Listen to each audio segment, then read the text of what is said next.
非为你活，谁要这名满九州？爱为我所用，才不枉生无敌手。凌风的高颂会让我觉得落空，绞尽所有，要和你生死相从。莫非爱才是准一生所终？为何我越战越觉得苦痛？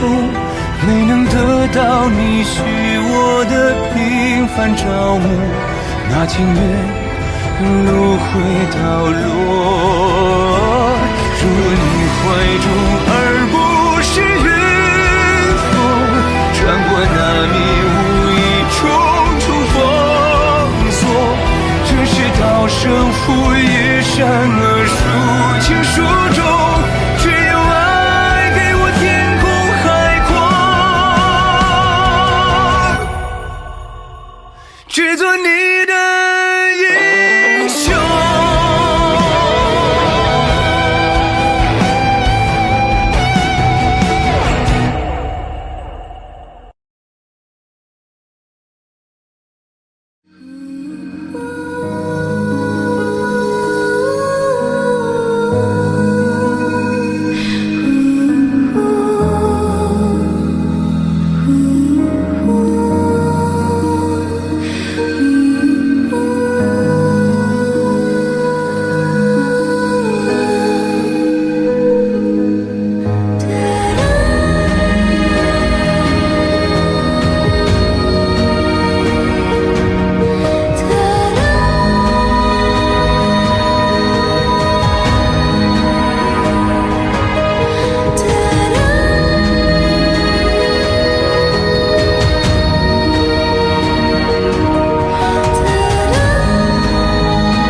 哎呀，好死我！你看我说那么做吧，我们家主动可你踩，咋还踩人了嘛？你这都要没命了，你才去？蝙蝠身上插鸡毛，你算什么好鸟？狗咬皮影子，没个人味儿。你看啥了吧？你们看这狗啊，别生病了啊！走。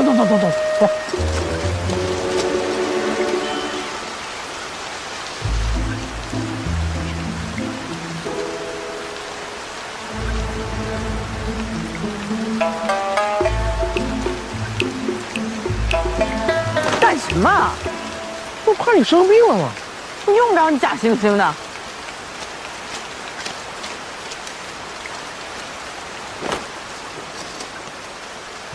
好心没好报。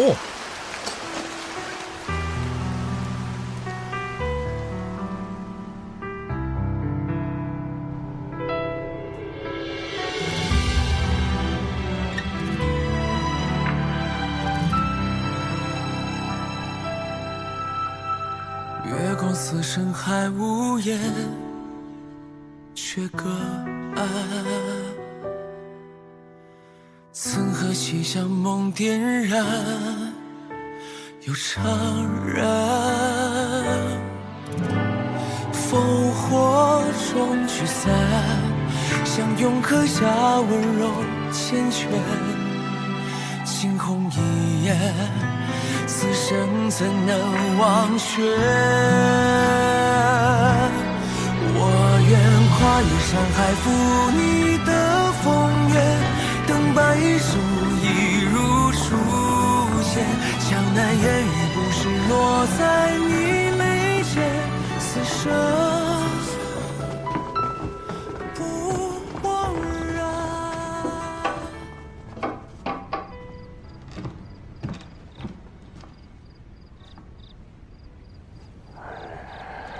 主公啊，这个就是此事未免太过胡闹。我这几日的确公务繁忙，而且刚才师仪不也说了吗？已无大碍。军师就不必担心了。哎，把忧伤的心腹忘在城外足足数日，餐风露宿。这要是传到燕中人的耳朵里，主公的颜面何在呀？依我看，等女君醒来，主公还是要好好安抚才是啊。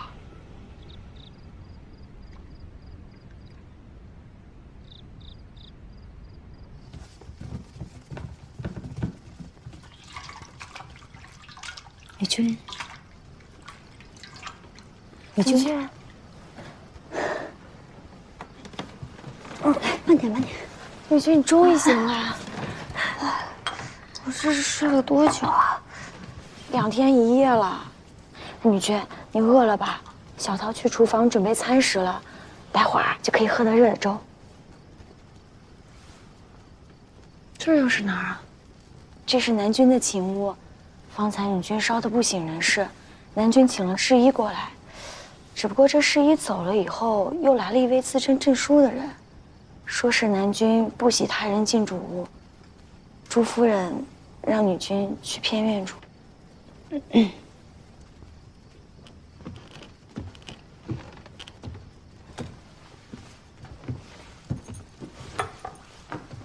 南君。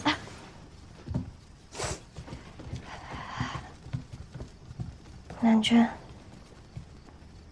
好点了吗？好多了。南君身为魏家家主，身负一门荣辱，还执意与我成婚，这几日定是受了不少为难吧？你知道就好。这是于郡，不是康郡。像这样的事儿，以后会经常发生的。是。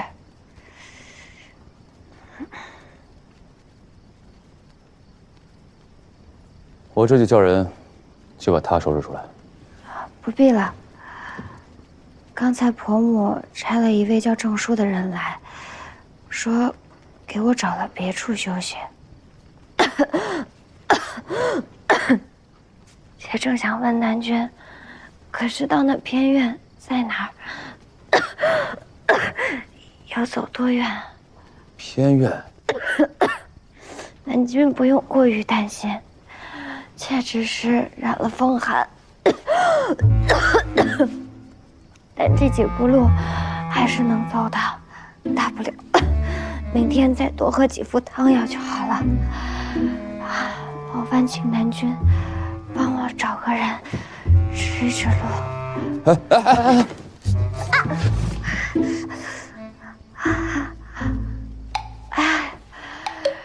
这手。幸好有了南君给的金疮药，应该过几日就能好了吧？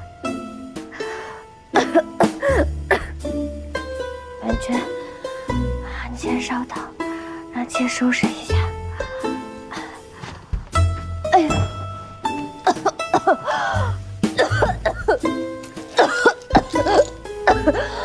不是。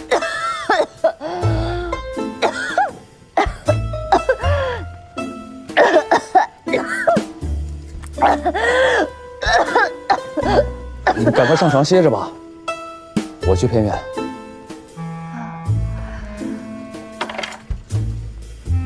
多谢南君体恤，那我就先休息了。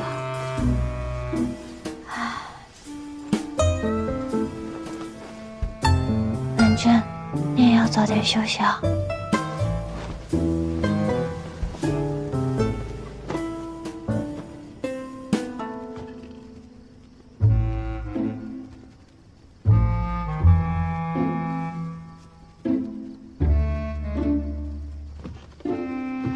哎，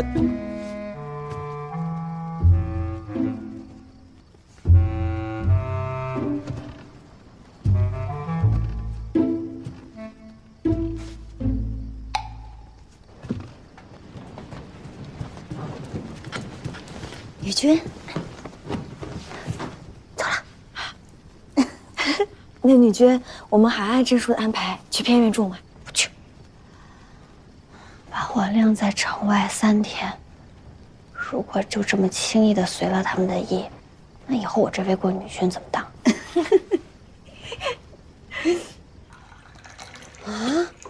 这仲林竟然将这乔女抱回屋了。这乔女装腔作势，引得表哥联系，这还没见面，就让表哥不顾姨母的意愿把人接了进来。若是日后，定是祸害。哎，不过姨母放心，我已经按照大巫的吩咐，把乔女安置在离表哥主屋遥远的偏屋。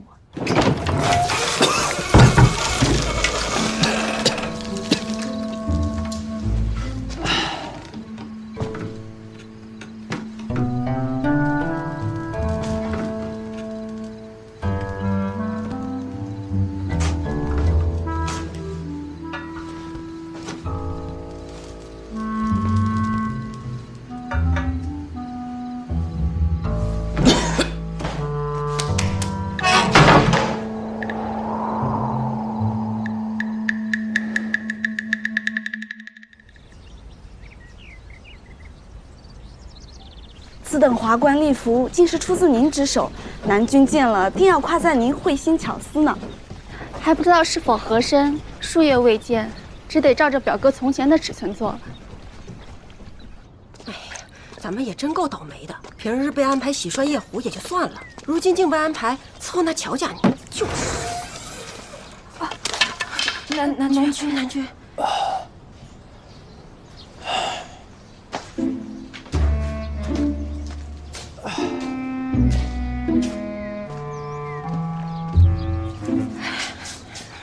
这屋里也并没有别人啊，那乔女昨日夜宿何处了？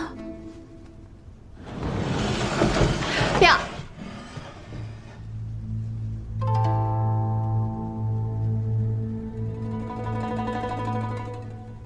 什么？这乔女睡进了主屋，让仲林睡在了偏屋，岂有此理！哎呀，这竟敢如此怠慢我儿！前几日表哥亲自出城抱乔女入府，想必这乔女恃宠而骄。这个家还姓魏吗？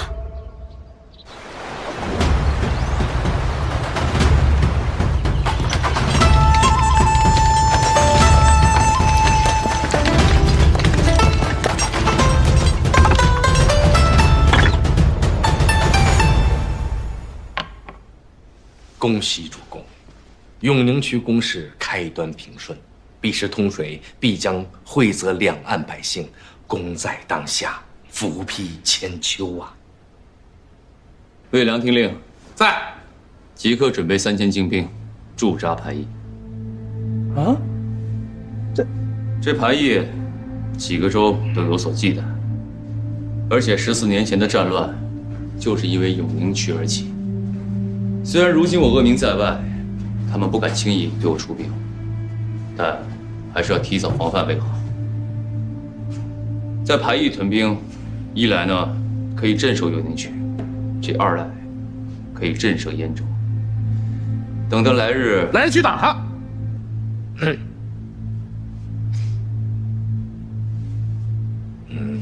主公刚刚与乔氏成婚不久，这魏国与燕州重修和平，此时这屯兵一事，恐会让乔家人心惶惶，不利于现在的局面。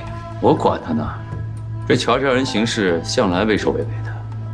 那如果女君知道此事，会作何感想呢？这主公与女君又如何以夫妻的名义继续相处下去呢？我与他成婚之时已经告知他，只做魏家妇，不再是乔家女。而且此时我也顾不了你。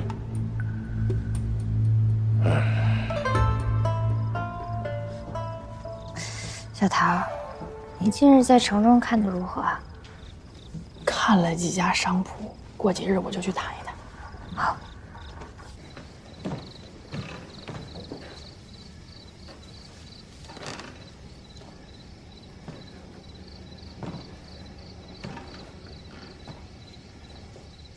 不是说今天就搬出去吗？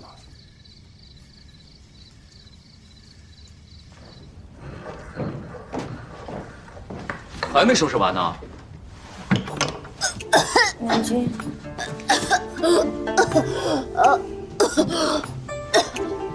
南君，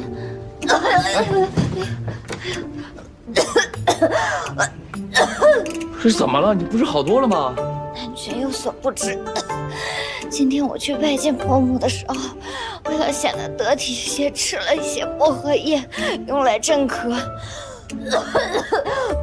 不知道是不是和时宜开的驱寒的方子相冲，现在咳得越来越严重了。师娘，快去把师姨叫来。快去啊！不用了，不能再耽误南君休息了，所以早早的就让春娘把行当收拾好，我们现在就去偏院。喝点水啊！快把行李都给我背上，快给我点水，给我背上。我给你。快点，你们也赶紧背。哎呦，快再给我几个，我还能背。你们也赶快把箱子抬起来，使劲！哎，行了，行了，再让你住一天，明儿我再搬回来。谢谢南君。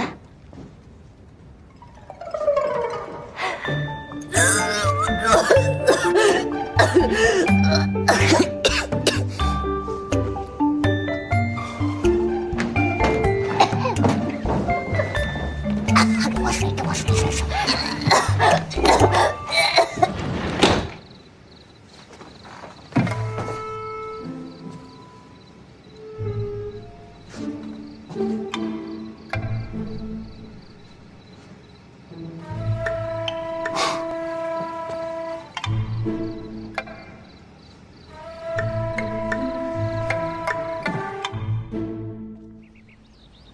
主公，眼下正是抽穗灌浆的时候，但魏国境内除虞郡、汉郡外，多地连日干旱，恐怕会影响明年的收成。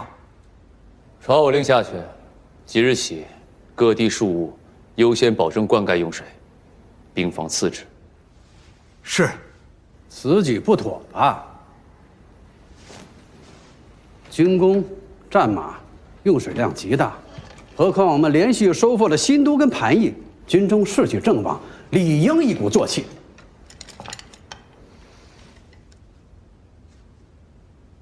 侄儿，我在跟你说话呢。哎，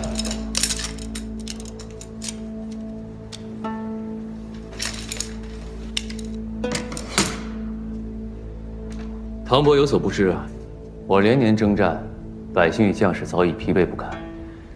我之所以和燕州结盟，就是为了能够换取休养生息的时间，以待来日。所以，短时间内我是不会再主动出击，除非敌军来犯。侄儿厌战之心可以理解。那既然这样的话，正好借此机会，可以考虑少主一事。你看啊，这乔女有效在身，无法为危国开枝散叶。那既然这样的话，不如早日纳妾。主公大婚尚不足3月，此时纳妾不合礼数。有何不合礼数？3月跟3日有何分别？啊？主公，要想推辞，我无需多言。只是今日拖到3月，这日后得拖到3年。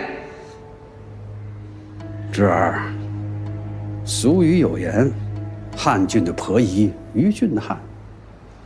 在下有一女，恰好适龄，可以为主公将魏国的血脉延续下去。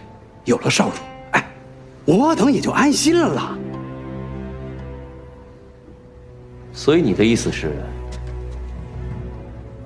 如果魏国没有少主，你便不会安心，是吗？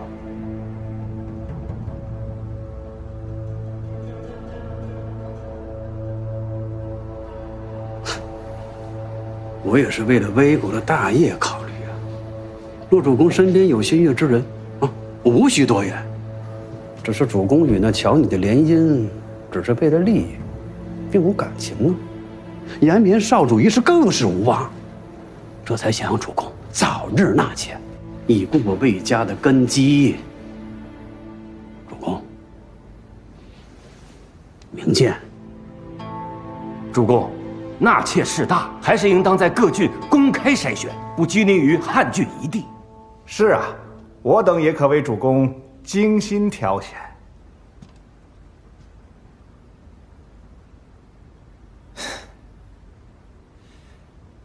这谁说我与这乔氏毫无感情啊？我承认，之前与他成婚的确是为了盘仪，但日后相处才慢慢发现，他不仅绝色，而且心怀百姓，当得起女君的才华和气度。而且他与我成婚之时也发誓，此后只做魏家妇，不再是乔家女。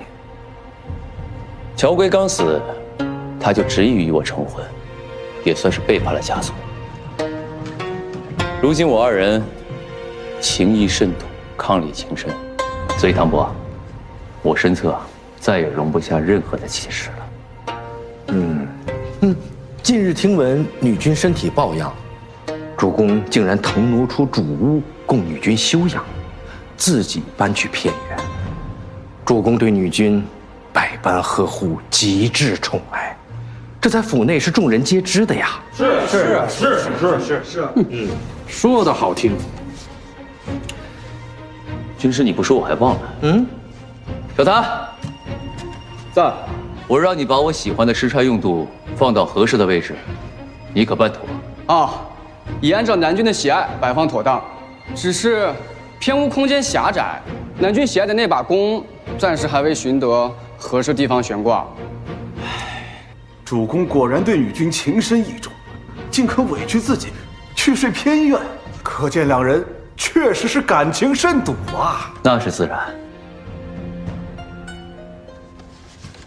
我呢，就多谢唐伯了。不过你的好意，我就不领了。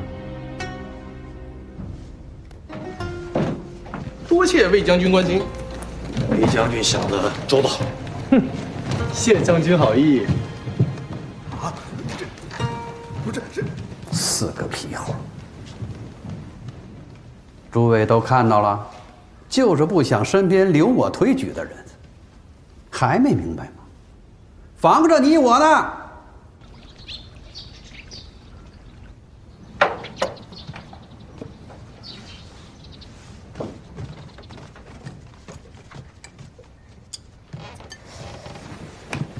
这些仆妇为何突然转心啊？难道是南君让他们来的？这南君为了女君养身子，数日来一直住在偏院。这吩咐10几个仆妇来照顾女君，也没有什么好奇怪的吧？莫非他真的像钟骜说的那样，对身边的人很好？小枣，你去偏院跟南君说我的伤已经痊愈了，让他回来住吧。是。哎，女君，小谭，你怎么来了？南君吩咐我来取床被褥，再收些衣服回去。刚刚女君还想让我请南君过来的。南君今日公务繁忙，时常晚归，打算在偏屋多住一阵子，让我叮嘱女君住在主屋，安心养病。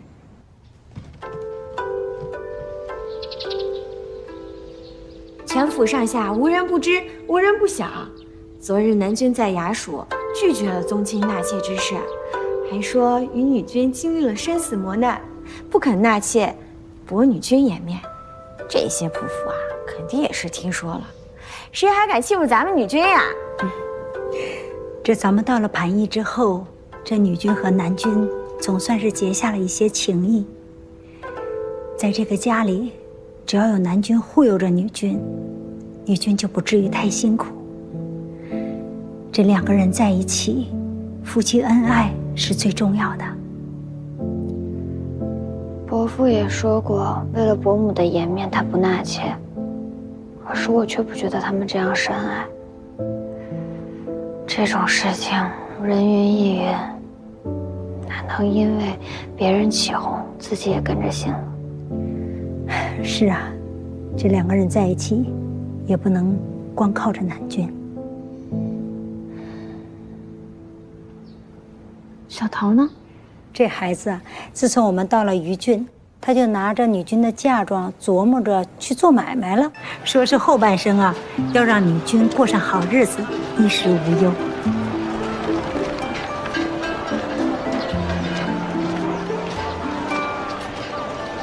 哎，掌柜，这个黄金华盛怎么卖？500钱。那这个坠玉步摇呢？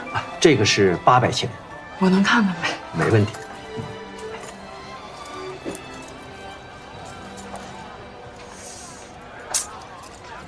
老板，咱们做生意啊，最怕的就是货比货。姑娘，你这是什么意思？您这儿的东西虽然不错，但差点意思。我这个就不一样了，我这个是燕州康郡的最新款，我托人花了1500钱才抢到的，现在早就售罄了。这要拿到典当铺，得卖2000钱。只可惜我最近家中急需用钱，您看放您这儿代卖怎么样？东西是好东西，这只不过卖2000钱，这是不是贵了些？这样，您要是能卖上这个价，我只收1200钱，剩下800全归您。我不出工不出料就把钱挣了？哎，就是这么好的买卖。挑选精兵的事儿进展如何？哦，主公，这2日我与其他几位将军一起在操练兵马，名为操练，实为选拔，已经达成共识，3000精兵可从魏渠将军麾下直接调走。魏渠手底下的确都是精兵强将，但大部分以骑兵为主。除了这3000人以外，再挑选1000人通水性的，一起随行。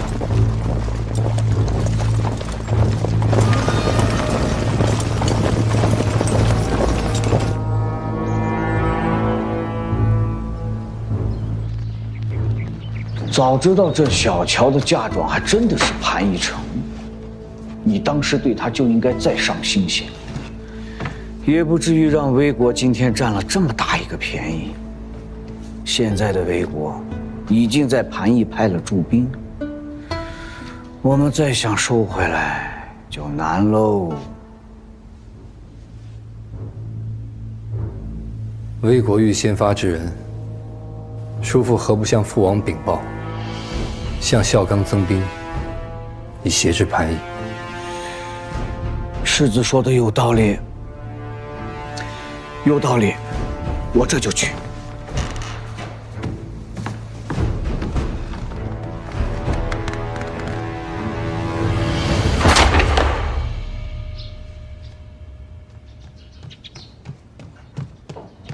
女君，燕州来信了，快给我念念。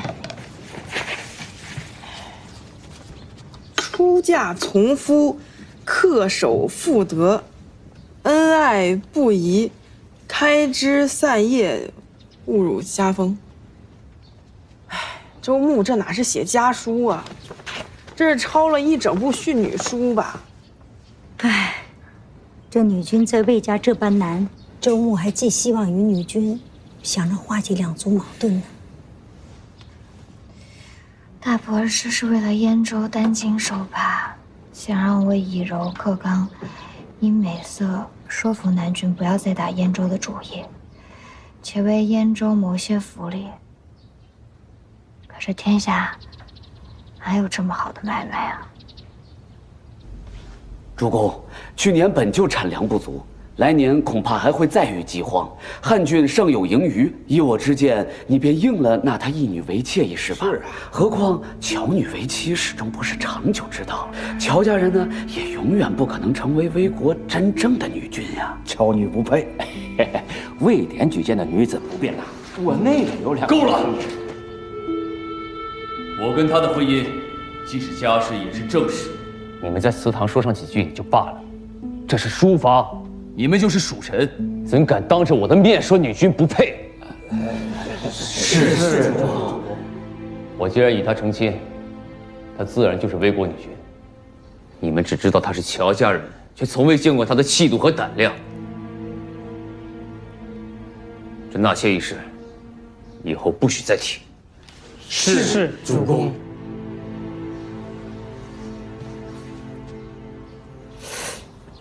还挺甜啊！啊，那个，我说这个红豆羹。你走吧。女君，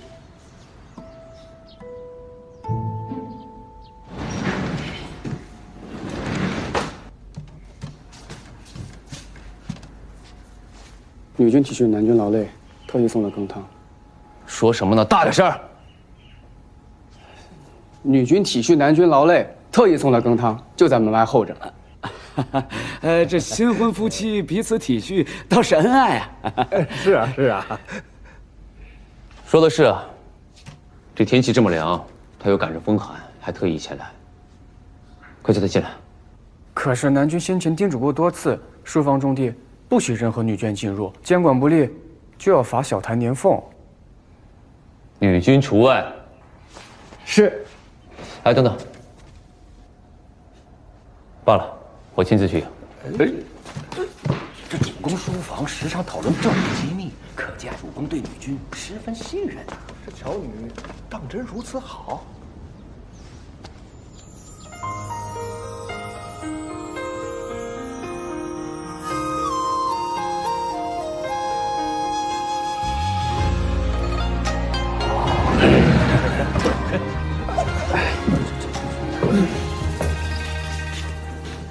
这些都是自家的书帛，不必拘束。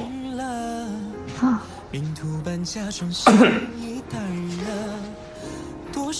女君，女君。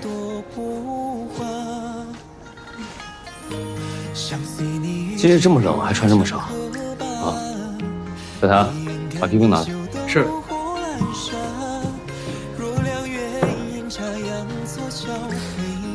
还拿披风？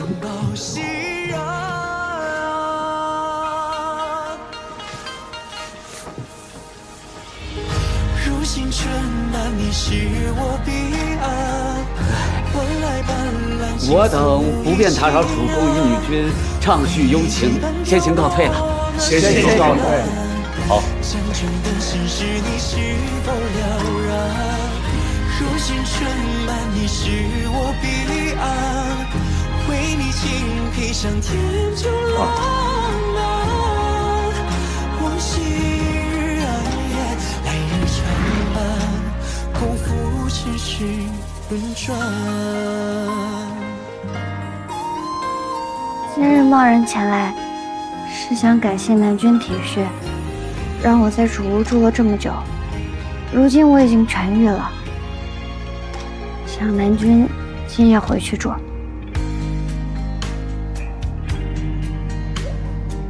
知道了。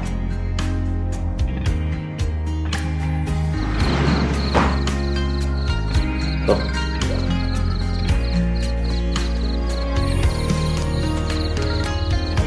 相随你至日常客伴，一眼看你袖灯火阑珊。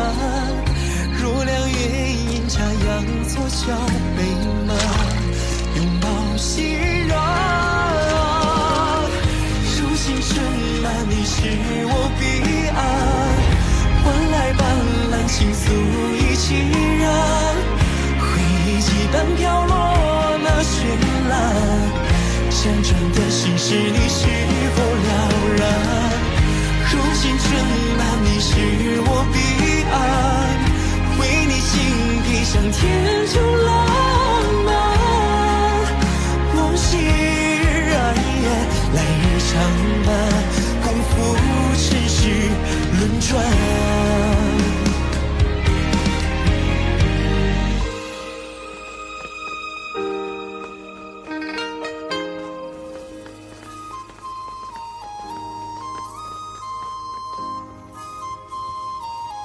本来想着今晚就到偏院住了，早早就把行囊打包好了。哎呀，谁让南君心疼咱们女君，执意把咱们留在这儿呢？女君，你的面颊怎么红得像果子一般？该不会是感染风寒了吧？我身体无恙，就是最近没有由头的心有点慌乱。是。被南君一路那么抱着回来的，还撞着好几回人，怪谁不慌。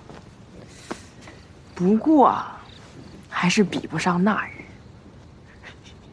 那日，进城那日啊，当日女军高热不退，那南军也是那么抱回来的呀。南军都抱顺手了，哎，女军反倒不好意思了。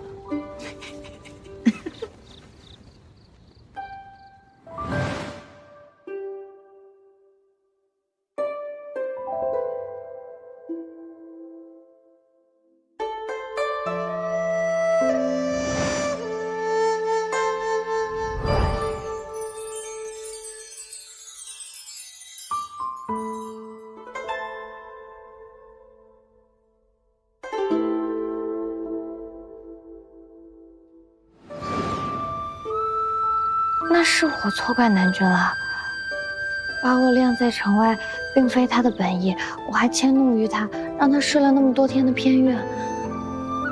女军可歇下了。小谭，他这么晚来干什么？来了。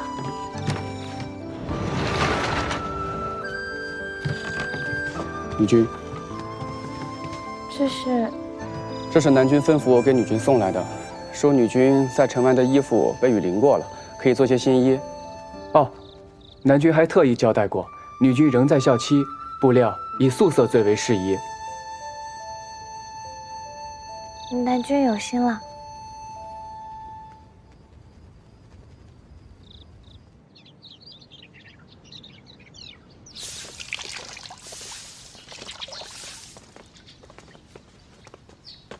他可算是来了，是打算搬过来住吗？让南军住在偏院，他倒是在主屋住下了。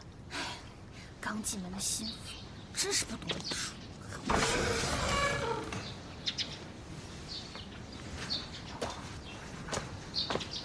这么早过来干什么？天气冷了，特来为南军添衣。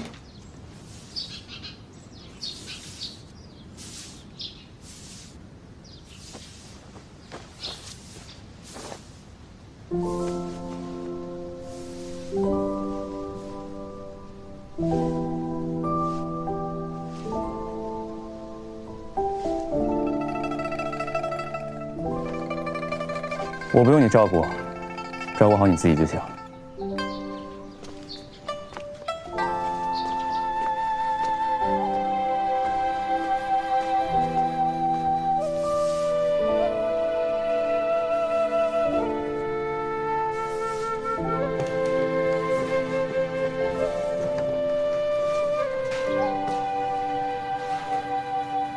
这原本就是给女军准备的屋子呀，这也太寒碜了吧！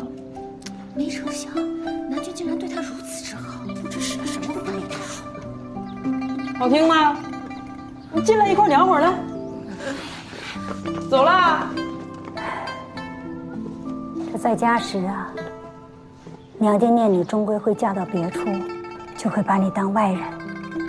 出嫁后，婆家想着你是半路来的，也会把你当作外人。女子难处，不过如此。不过女军还好，有南军疼惜，也不全是难处。南军把我当作妻子，真心待我，我理应替他料理周全其他事，把这个屋子打扫打扫吧，让他住得舒服些。等等，他们既然把我当作外人，那替南军操劳的事，就应该让他们自己人来做，把他们叫回来。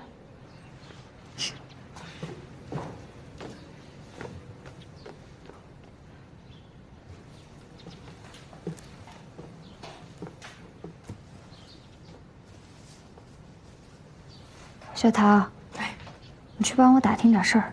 好。盾哥，你干啥呀嘛？我问你几个问题。呀，军师有交代，涉及军情不说，涉及政务不说，涉及主公也不能说。不说，我不问南军的事儿，我问你的事儿。问我啊？问我啥了？我关心你嘛。你问。我问你啊，你平时跟南军怎么相处啊？同吃同住嘛。那你们平时都干点什么？练兵。练兵好。那练完兵吃点啥呀？吃的就多了，什么牛肉啊、羊肉啊，还有，我跟你说这些干啥呀？我还有正事要办。我没问完呢，盾哥。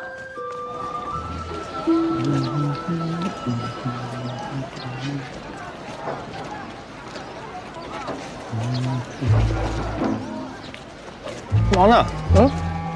一早不见猴丢了。不是，哎，我问你们啊，就是有一个女子老问你一些问题，你问的还是一些日常琐碎的事情，哎，这是为何了？刺探军情，骗你年俸，他胡说八道。哎，你跟女子老打交道，你说说呗。真想知道啊？今天晚上约了几个兄弟去罗中坊，你说这酒钱？行，我包了，我包了。你看，我说这是要破财。听着啊，这天下之大，不论男女，突然间对一个人的日常琐碎有了兴趣，以至于连饮食起居都不放过，毫无疑问，动心了。不可能，绝对不可能。哎，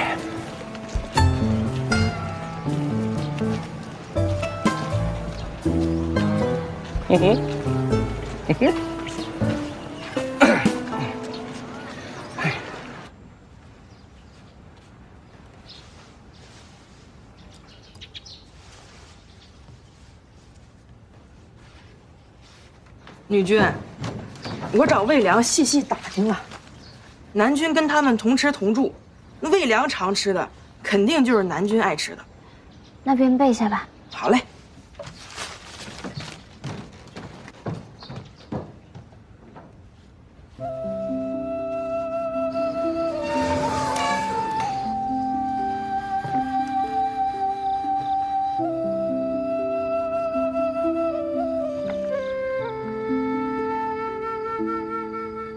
小谭，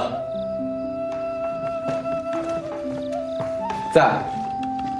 这些都谁布置的？是女军自您早上走后就开始操办了。哦，那你去告诉他，看来于军也有些日子了，明日带他去拜见祖母。是。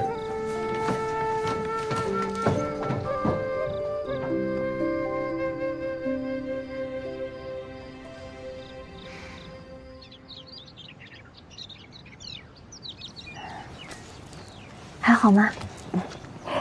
极好，极好。女君貌美，太夫人见之必喜。李军长成便稳重自持，许久不见你这么紧张了。初入于郡的时候，因为两家关系特殊，迟迟没有见过长辈。如今南君亲自带我去，我理应周全谨慎，才能不辜负他的好意。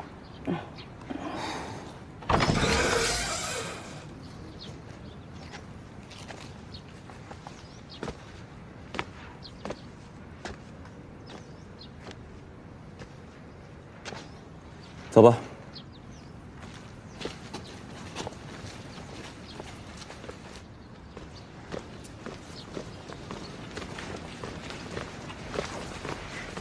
南君，你能不能走慢些？啊，我今天见长辈，穿的衣服本来就正式，裙裾也短。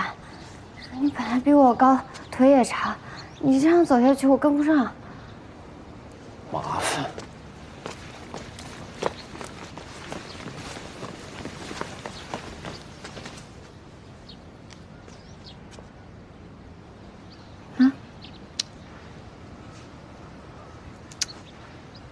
我跟你对暗号呢，在这儿。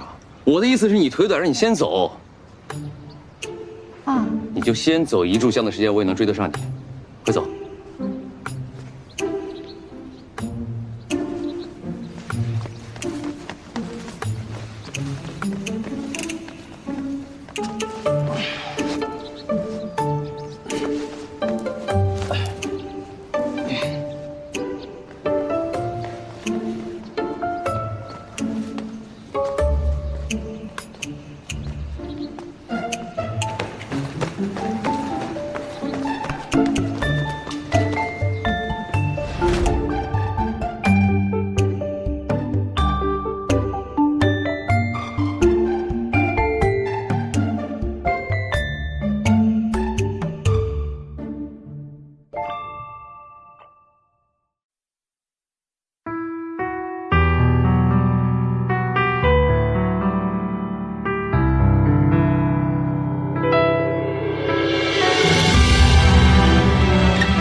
深海无言，却隔岸。曾和西厢梦点燃，又怅然，划过我指尖，悄然拨动了心弦。恍若故人，却又隐忍10年。情字尽头无所求，皆是缘。曾辗转朝暮人间，难两全。烽火中聚散，相拥刻下温柔缱绻。惊鸿一眼，此生怎能忘却？我愿跨越山海，赴你的风月，等白首一如初见。江南烟雨不是落在你眉间，心上留恋。我愿站对宿命，护你的笑颜。哪怕身后是风雪，再多浮生只为这一生思念，此生不枉然。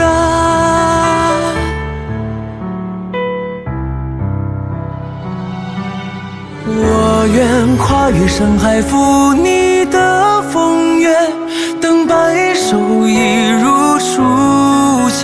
江南烟雨不是落在你眉间，心上留恋。我愿站对宿命，护你的笑颜。哪怕身后是风雪，再多浮生只为这一场思念，此生不枉然。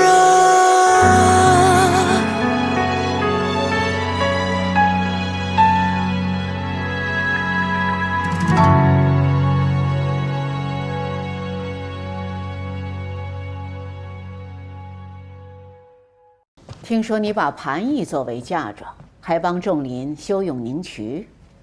是，如今我与南君成了亲，乔卫就是一家人了。我定当竭尽全力助南君修渠。永宁渠被截断14年了，这次不知道能够流通多久。只要我与南君同心，定能保万世之久。听说你祖父乔公善卦，你对这件事是怎么看的？祖父善卦，为百姓而占，为太平而卜。然而有时遵循了天意，便会违背本心。祖父临终之前，沉浸于自责和愧疚，无法自拔。大概这就是窥探天意之果吧。不说了。既然你已经嫁到我家，这些陈年往事就不要再提了。哼。我这里没有什么陈规陋矩，天天请安就不必了。如果你有孝心，就帮我抄经书吧。好。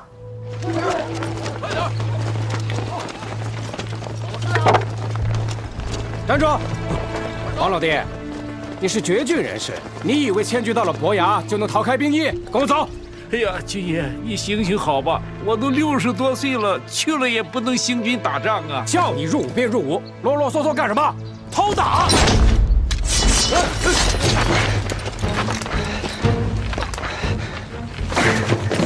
给我拿下！去！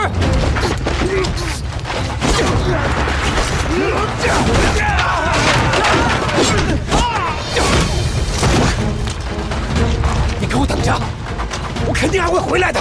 你给我等着！恩公，恩公，都快起来吧，起来，起来！各位，交笔致就行。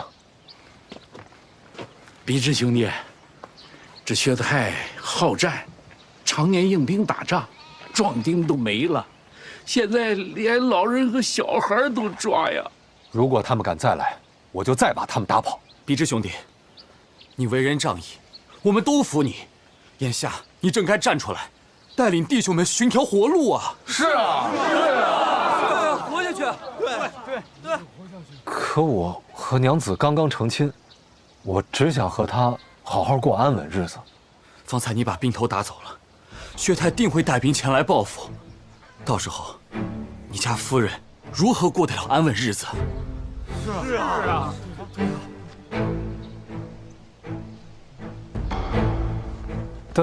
可是，我只会养马，其他的我一概不通。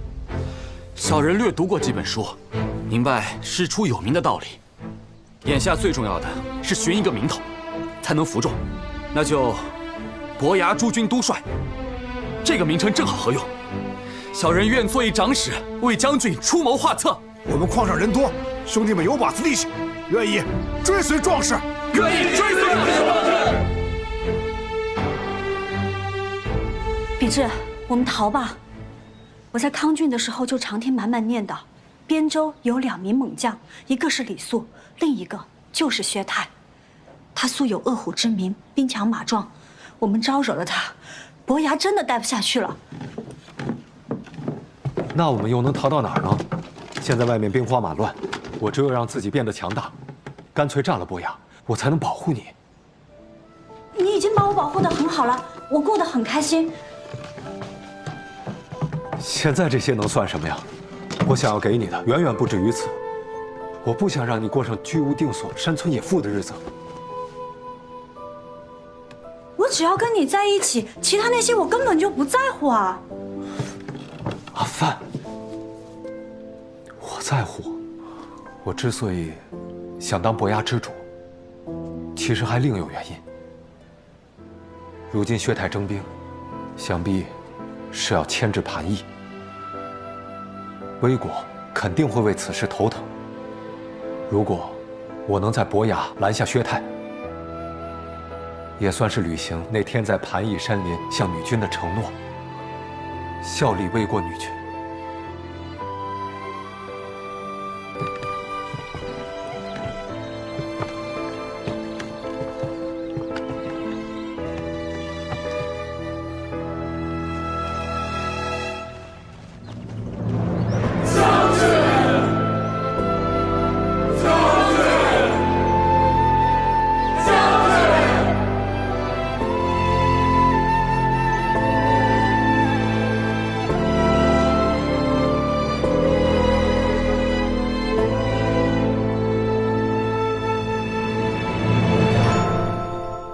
母亲今日叫我前来，是有什么事吗？我给你做了新鞋。从前你哥哥伯公啊就是这样，每次回来啊都要穿我给他做的新鞋。快试试。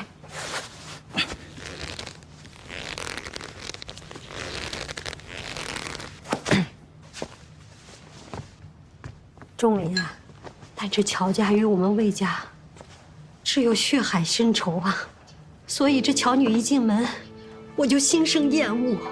可是楚玉他一直劝我，要让我好生相待，不然会把你夹在中间，很难做人。这些年，你政务在身，我身边无依无靠，只有楚玉能给我解忧了。你知道我为什么要让你纳楚玉吗？他若入了你院，还能陪在我身边。不管怎么说，这楚玉咱也是知根知底的，他总不会害你吧？你说是吧？母亲的意思我明白了，但此事我需回去考虑一下。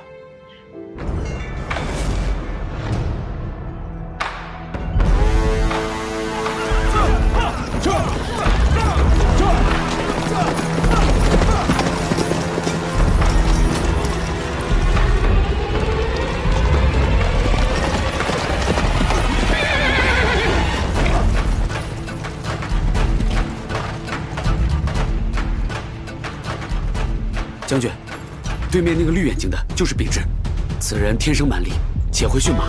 区区100人，不成气候。这，吃我一刀！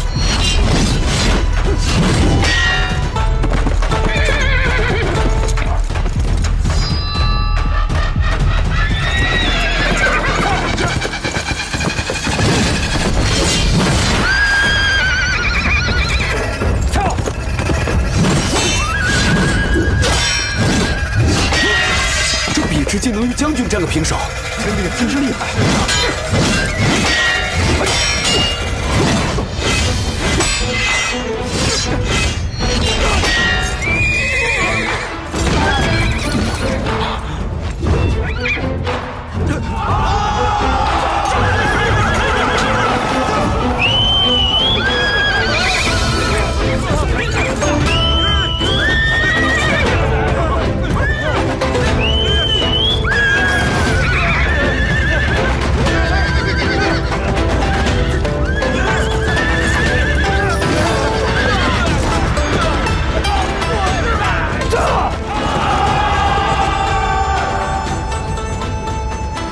薛太背靠边州，实力强大，伯牙如何与之相抗？为今之计，只有向康君求援了。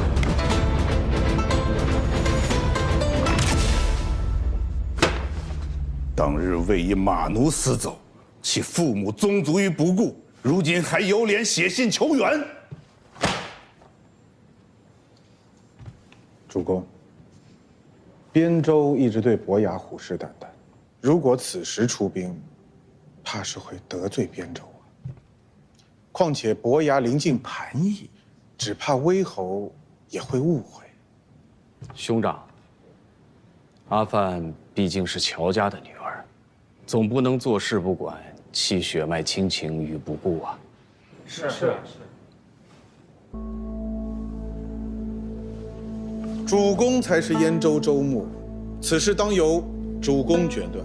你也知道伯父才是州牧，事事都有你，你有何心思挑唆伯父做下如此薄情寡义之事？阿慈，休得无礼。阿慈，你祖父也曾为了保护燕州百姓背弃盟友，做大事者容不得有太多的儿女情长。你还年轻，有些道理不是一时能懂的。